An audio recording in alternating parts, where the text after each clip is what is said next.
Hello everybody, welcome to today's live stream. Let's go over the relevant points on Bitcoin, shall we? So to start off today, we are still in our aggressive uptrend. This is a sustainable uptrend. Let's define the longest overexpanded period so we can at least define the pivot point for trend, right? Because as long as we're above the pivot point, Bitcoin will continue trending. Most importantly, on the daily chart, we do have the daily expansion that is happening, and it is actually sustainable expansion because there is no overexpansion in the trend, right? Every value is expanding above 0.7, but we aren't going above 0.9, which is the golden sustainable trend zone. Think about it like the little space in a solar system where water can naturally exist, right? That's what this is. If you have a bunch of values chilling out here between 0.7 and 0.9, but not going up too hot and not going below too cold, it ends up being sustainable trend, and that's exactly what we're getting. Long-term sustainable trend. Okay, so I do expect the daily chart to continue trending.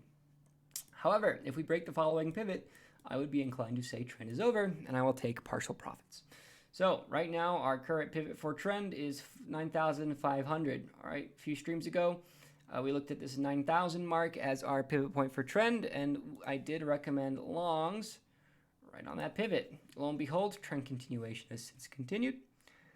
Price did end up bumping another 11% since then. Right now, if we dip down to 9,500, I would attempt the same thing and go for another 10%. Right, as long as we're in trend, bet on the trend. I have no plans to short for now. As soon as conditions change to a neutral or bearish condition, yes, sure, I will consider short positions. But until then, I believe it is the optimal decision to simply continue holding my longs. Okay? Okay. It is a very clean and easy to trade chart. Just sit tight, wait, and try to buy at 9,550. Okay. Those are the important notes today for Bitcoin. I guess we can take a look at lower time frames too, so you guys can scalp this a little bit better. Because we are having micro expansions down here in these time frames, which we can describe as well. All right, let's just wait for 3D wave PM. Beautiful. We want to look at the 160 period or 150. Yeah, 160. So, just waiting for ACAT to load. Because these are actually really clean over expansions, and they are going to give us solid readings. Nice. So we are in a short-term bearish mean reversion condition. All right, God, guys, actually trading micro compression cycles during trend is just absolutely insane. So while we were playing on our higher time frames, right, as long as we were above the purple band for this stretch here, we were in trend. When you actually get sizable candle closes inside, you get mean reversion to the mean and compression. This would have faked me out. I totally would have stopped out on that. Yes, that is a losing trade right there for me. And that's on the 4-hour as well. However, we can attribute this to the following information. Macro level signals will override micro level signals. So if you have macro level trend on the daily chart, short-term mean reversions are less likely to fail. So in reality, you should only be using that for take profit method instead of short entries at this time. Next up, or yes, you can just be aware that they're lower probability. And by lower probability, I still mean like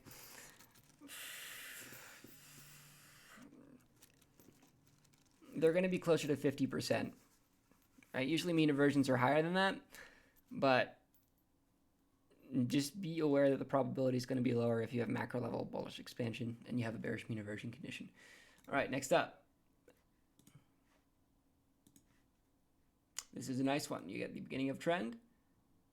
When you enter inside, actually, honestly, when you get the compression range and the CLCP forming at the same time, you get a very reliable ranges. So that's long here, short here, long here, short here, long here.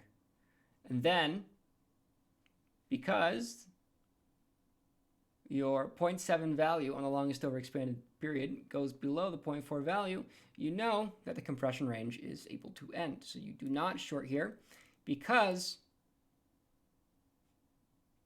you have significant positive weighting. You get every value below 0.7, and then you get trend. So what are we seeing now? Significant trend. We buy the swing low. We are currently in short-term mean reversion condition. I'm not seeing a compression range form because this is actually here counted as micro downward expansion. And if that's the case, we can go to a shorter time frame and trade the mean reversion condition for, you guessed it, the micro bullish mean reversion. Yes, guys. I love this strategy. All right, because we had this longest overexpanded period here. We had trend to the upside, and we had a short-term bearish mean reversion. And this downward expansion here caused overexpansion from the downward trend, which then generates a bullish mean reversion condition. It's beautiful.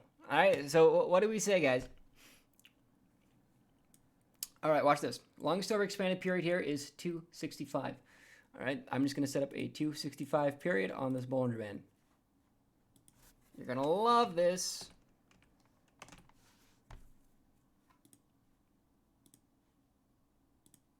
So, mean reversion conditions are actually just compressions based on the 1.25 standard deviation of that compressionary period. So, we get the trend, we take the long, we take the long, we enter the band, significant candle closes inside the band. It implies that we would trade laterally as defined by that period's 1.25 standard deviation. So what happens? We bounce down to the exact swing low. Why don't we expand outside of it? Because there's exhaustion and lateral trading needs to occur. And then we test that pivot again and close to again. Then what's our other new mean reversion condition? It's around the 90 period. So we're going to load up a 90 period band for the bullish mean reversion. Okay. Nice. So we activate the bullish mean reversion condition. And now we trade laterally as defined by this swing low, which honestly could be anywhere inside this range.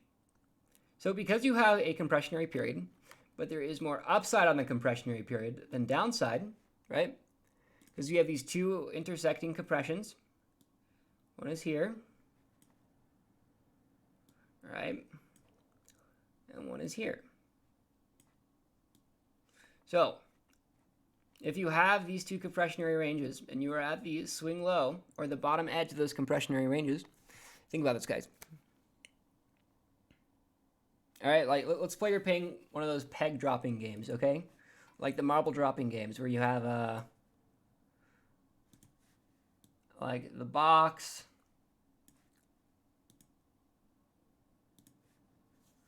and then you have all these like dots here, right? And then you have a bunch of slots at the bottom, right? You've probably seen this before. And then you drop a ball on the top, right? Usually you drop it in like the middle, right? If you drop it in the middle, down here, the ball is going to bounce whichever way it wants.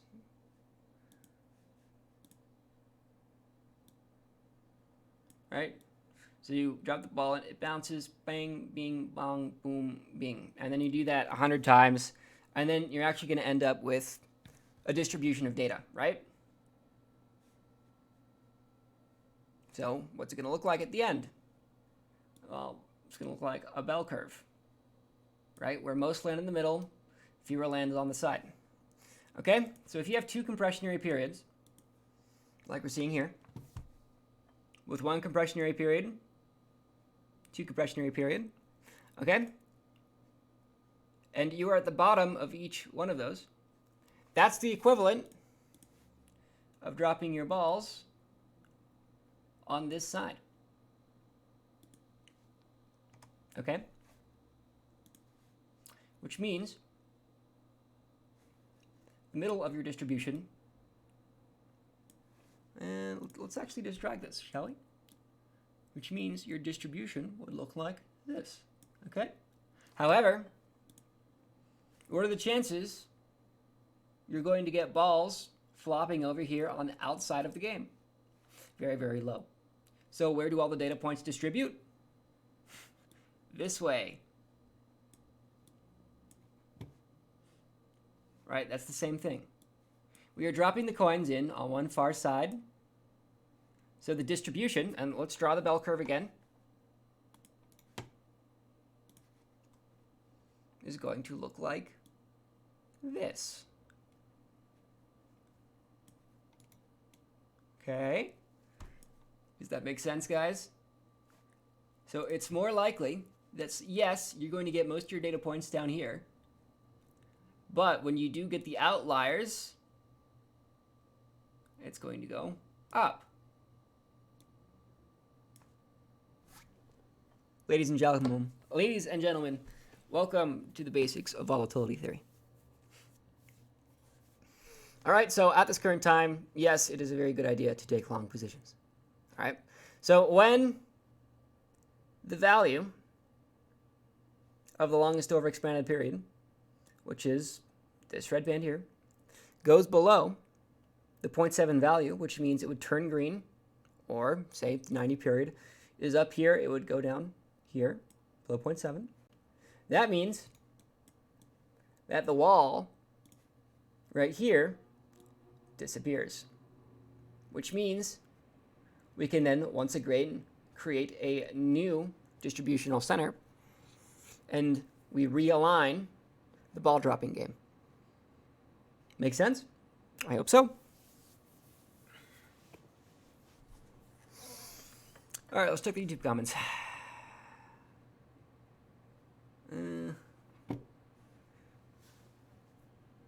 I'm going to use my phone. I don't feel like opening new tabs right now.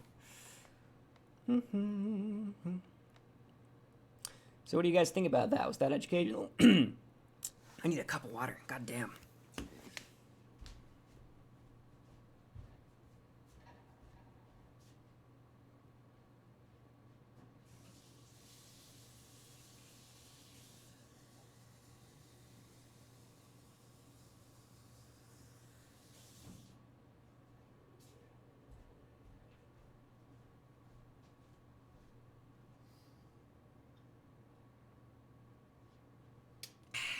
Excellent.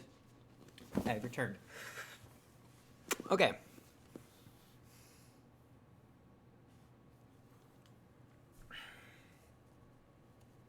Let's take a look at these comments, shall we?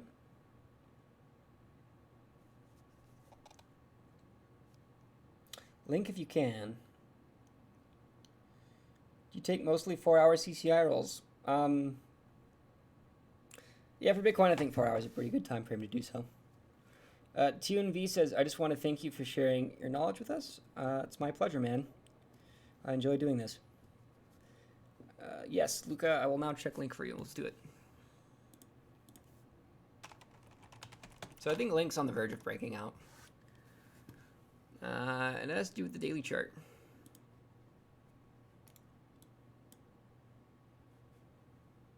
Okay, every value below 0.7. Every value begins in the same direction. Every CCI period is weighted to the same side. That implies trend. Right? I think we're going to break out of this structure right now, this very second. Probably going to make a 4chan post about this because it's a pretty significant chart. Okay? I might actually just drop this video in 4chan. Who fucking cares? Excuse my language.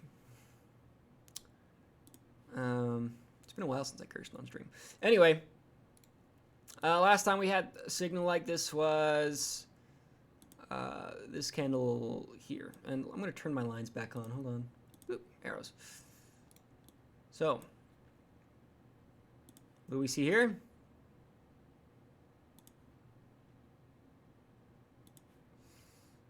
Nice structure. Honestly, yeah, it's the same signal. We had a longer term compressionary structure, longer term compressionary structure. All this weighting to one side. all this weighting to one side. Expansion. Expansion. I think this is going to be the breakout for Link. I think we're going to see trend continuation. Okay? Very, very, very much like this chart. And I'm just going to show you one more example of this signal on the daily chart. Okay? DC, USD. Cool. Daily chart. So, the signal has happened several times. Okay, you ready?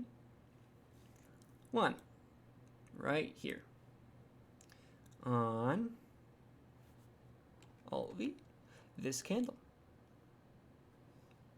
Every CCI period was negatively weighted. Every period was expanding above 0.7 at the same time. And the 14 was crossing the 100. So on that very candle, we recognize that's beginning a trend. We see significant downward trend. Beautiful. Next up. Here. This candle. One candle later, excuse me. So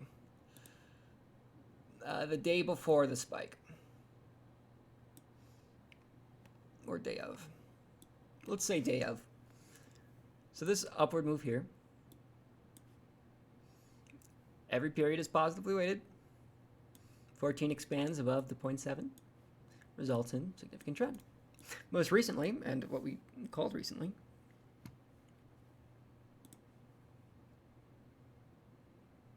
every value below 0.7. 14 crosses the 100 period and above 0.7 results in significant trend. Right, and this was, what day did we call this signal? I think we looked at it on, yeah, the 6th or the 7th. You can go check my post history. And since then, we have seen 25%. And I'm still seeing trend continuation, so I'm going to continue betting on it.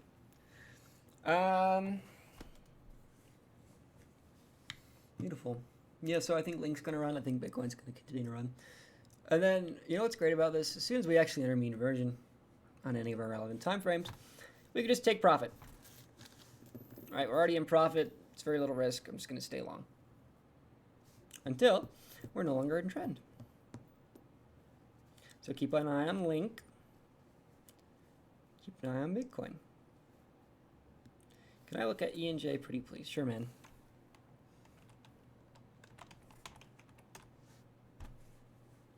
Nice. Yeah, we can define a mean reversion level for this. It's very clean condition. It's around the 160.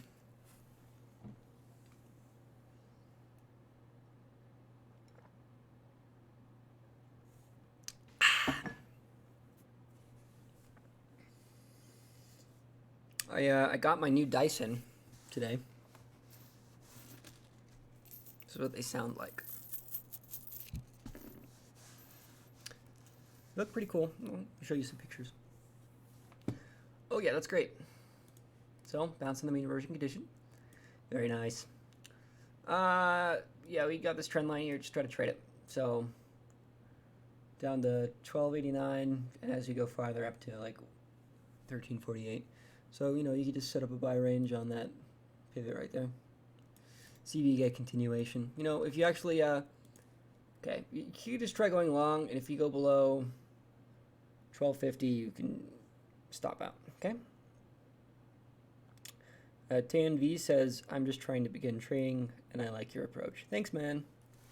Yeah, I think I'm the only person right now who publicly does volatility theory trading, so just trying to get the word out there. I mean, at the moment, I'm getting a majority of my income from selling my custom dice, mostly because it's really consistent income. And if Bitcoin's in a solid uptrend, I'm going to focus on,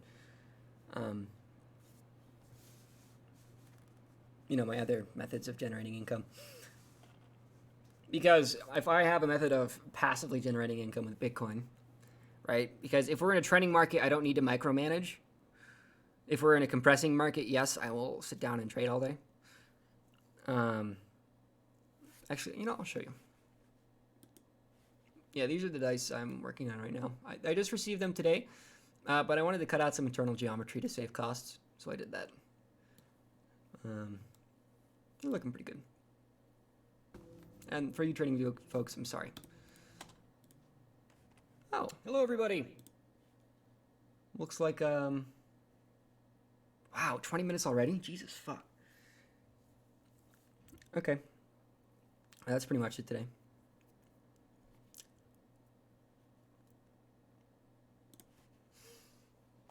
Yeah, so I was, bullioning, great word, out the internal organs for these. I'm going to keep it for the D10. Quite honestly, I think it needs the internal geometry to look cool. Because it's less dense. Nah, I need to do one more thing. Hold on.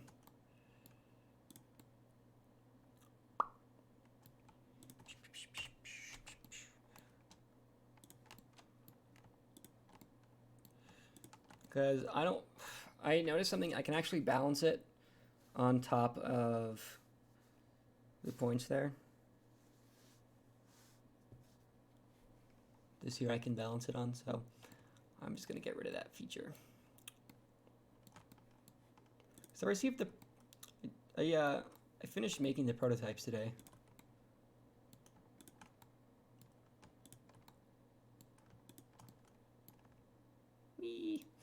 Yeah, we want to turn on proportional editing.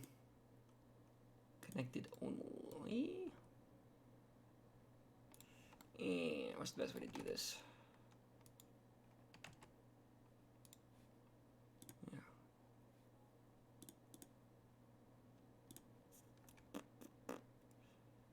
Ooh.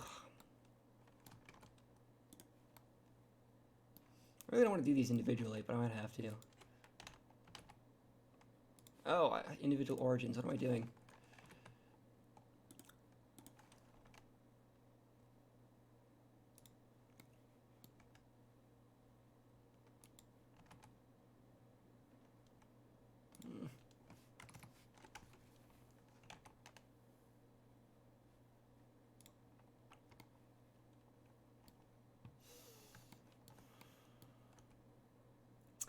I might have to do these individually, where I only do one at a time and then use bounding box center. Yeah. Looks like it. Because I haven't said individual. Oh, normal, that might do it. Yeah, okay.